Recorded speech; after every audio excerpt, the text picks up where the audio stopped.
This is shaping up to be the Bulls' defining offseason for this decade, and yet I feel like no one's really talking about it.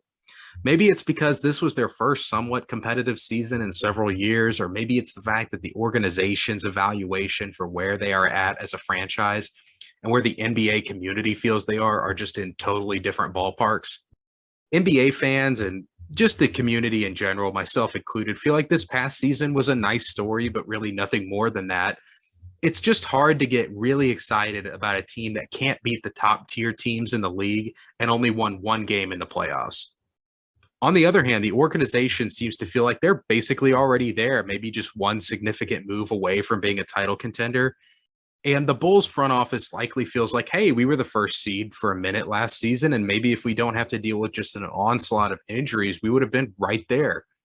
So, what makes this offseason different? Many teams in the league have these delusional front offices that think they are far closer to a title than they actually are. So, what makes the Bulls offseason different?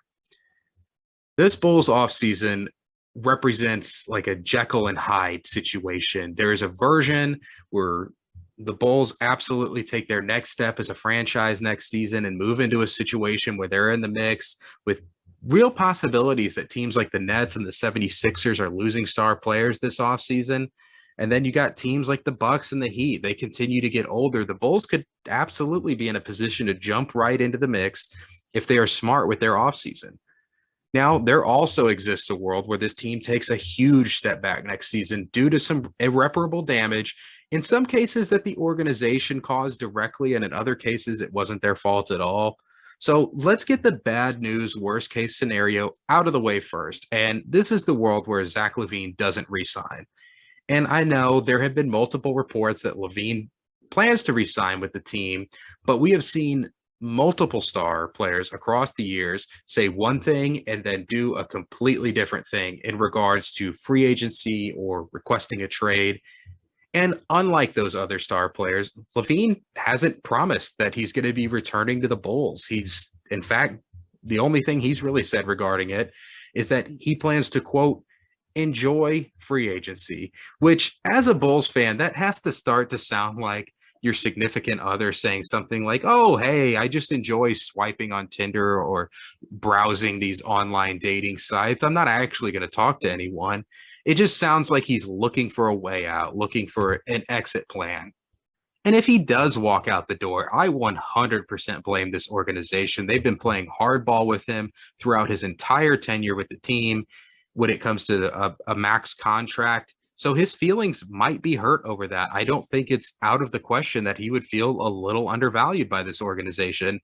They had the chance to sign him to a max extension last offseason, but didn't feel like he was a deserving player of that. And under the current system that we have, there just isn't any way around it. He is a max player, just in the same way that guys like Tobias Harris and Chris Middleton are max players. Sure, you might not feel great about paying those guys that type of money, but it's just the cost of doing business for these fringe all-star type players. And if he does walk out the door, the Bulls don't have the cap room to sign a player that would likely even make up for half of the production of a player like Zach LaVine. Sure, you can maybe go the sign and trade route, but I think that people are expecting a little too much back in these sign and trade type scenarios. It isn't like a traditional trade where you see teams trying to match up value. It's more of a means to make the money work for a free agency signing. That's really the objective. So if the Bulls are counting on a sign and trade to save them, if LaVine walks out the door, I think they need to temper their expectations a little bit. I would expect a package more similar to what the 76ers got back when Jimmy Butler signed with Miami. A role player like Josh Richardson and maybe a first round pick. So if LaVine ends up walking out the door, no amount of shrewd moves on behalf of this Chicago front office are going to prevent them from taking a giant step back next season.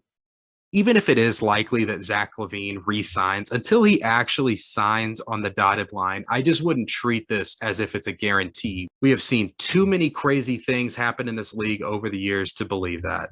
There are a few other things I would be concerned about as a Bulls fan in this worst case scenario type world. I think the next thing on my list would be DeMar DeRozan. And there are really two things that would have me worried about him as a Bulls fan. First is his age. Next season, he's going to be 33 entering the year. So is this the year where his play starts to decline? Maybe, maybe not. Second is just the fact that he had, in my opinion, his best season as a pro. So was that an outlier? He's really only put up those types of numbers once in his career, and it was back when he was 27. So can you expect him to maintain that level of play, or will he regress to the mean in terms of the years he's had kind of surrounding last season? Another thing I would be really worried about is the Lonzo Ball injury. And from everything that I have read, the Bulls are deeply concerned about the lack of progress that he has made in his rehab. He tore his meniscus back in January, which was expected at the time to be a 6 to 8 week injury.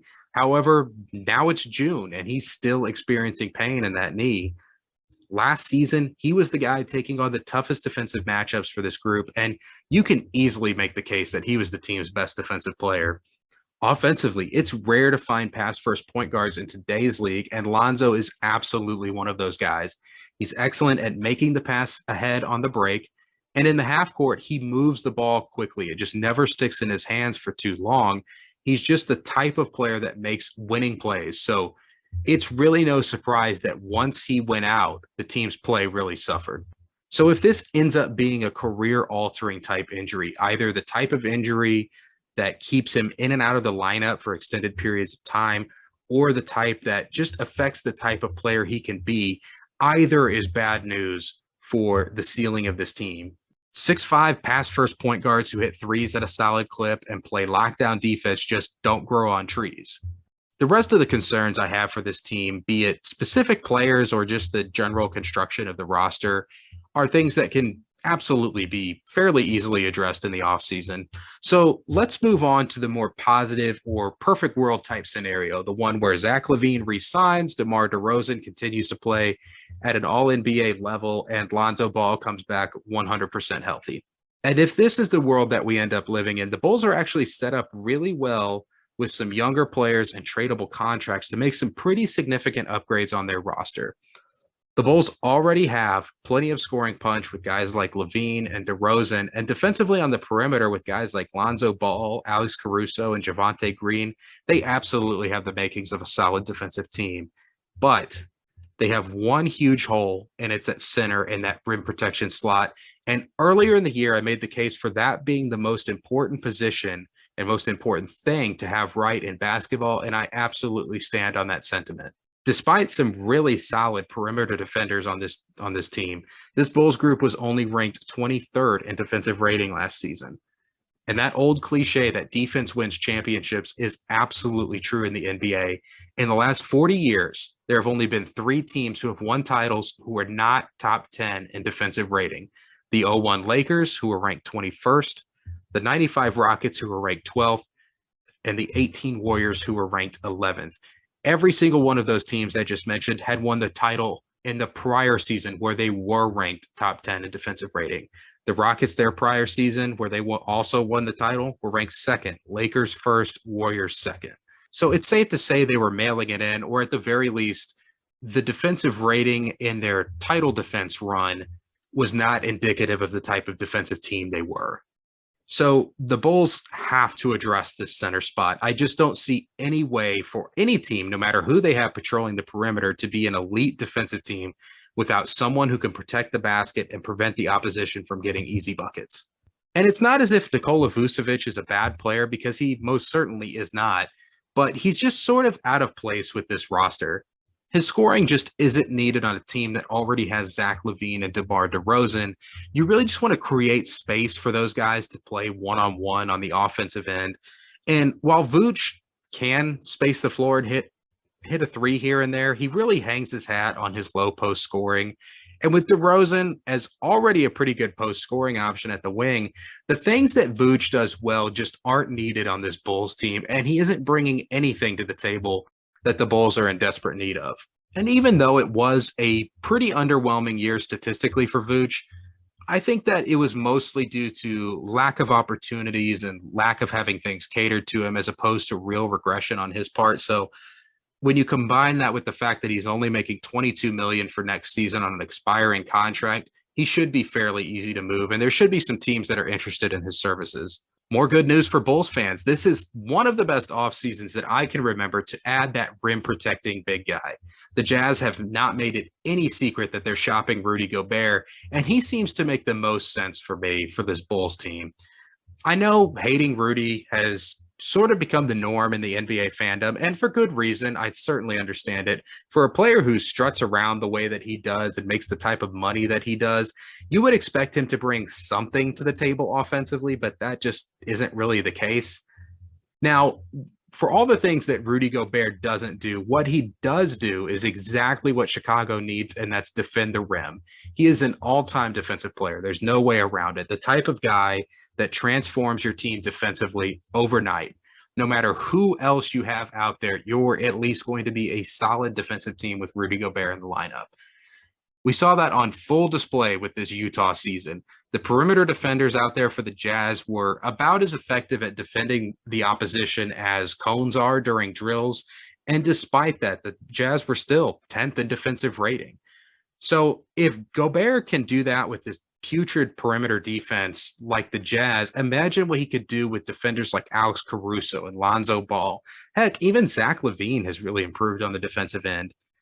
In the scenario where the Bulls acquire Rudy Gobert, I wouldn't rule out the possibility of them having one of the best defensive rated teams in the league. So what would a potential Rudy Gobert deal look like? I think it would likely be something like Nikola Vucevic and either Kobe White or Patrick Williams. I hear the Bulls aren't interested in moving Williams. I understand why. His potential is sky high, and as a bigger wing defender, that's something that you need in the league to really compete at the highest levels. So I understand them being willing to move off of a guy like Kobe White as opposed to Patrick Williams. So we'll say Vucevic, Kobe White, the 18th pick in this year's draft, and I would say at least an additional first-round pick and maybe a pick swap. And from the Utah perspective, this is really the deal that would kind of kickstart their rebuild. With the Donovan Mitchell demanding a trade situation really picking up steam, it seems like this Utah full teardown is inevitable, but I am worried that the Jazz don't see it that way. And if Utah is looking to still compete, Atlanta would be one example of a team who are also vying for the services of Rudy Gobert that could put together a more enticing win-now type package to acquire Rudy Gobert. So even if the Bulls miss out on Rudy Gobert, there are still plenty of other options out there. Clint Capella is pretty much a poor man's Gobert. And in the situation where Gobert either doesn't get dealt, gets dealt to someone not named the Hawks, or I have actually seen some Hawks Jazz trades where Capella doesn't get sent back to Utah for Gobert. In any of those situations, Capella makes a lot of sense for the Bulls. The Hawks, just like the Jazz, have really made it no secret that they want to move Capella. And in the situation, especially where the Hawks are saddled with both Capella and Gobert, they would be pretty willing to just give away Clint Capella. Now, you would likely have to get a third team involved just because I don't think that the Hawks are going to be particularly interested in Vucevic, but the Chicago package could likely be just Vucevic and that 18th pick, or maybe even just Vucevic and a protected first in the future. It shouldn't be too difficult for the Hawks to flip Vucevic. Teams like the Nets, Blazers, and Hornets, just off the top of my head, would be extremely interested in acquiring a guy like Nikola Vucevic. I think you could also offer Indy a similar type package for Miles Turner. I find Turner to be a bit more interesting than Capella just because you get all of the shot blocking and the rim protection, but you also get the added floor spacing that Vucevic is currently providing to this team. And sure, Turner is not nearly the same level of rebounder that Capella is, but it keeps the lane clear for DeRozan and LaVine and their driving angles. If Indy says no to that Vucevic an 18th pick or Vucevic and protected first in the future for Turner, I think you could sweeten the pot by adding Kobe White and taking back TJ McConnell.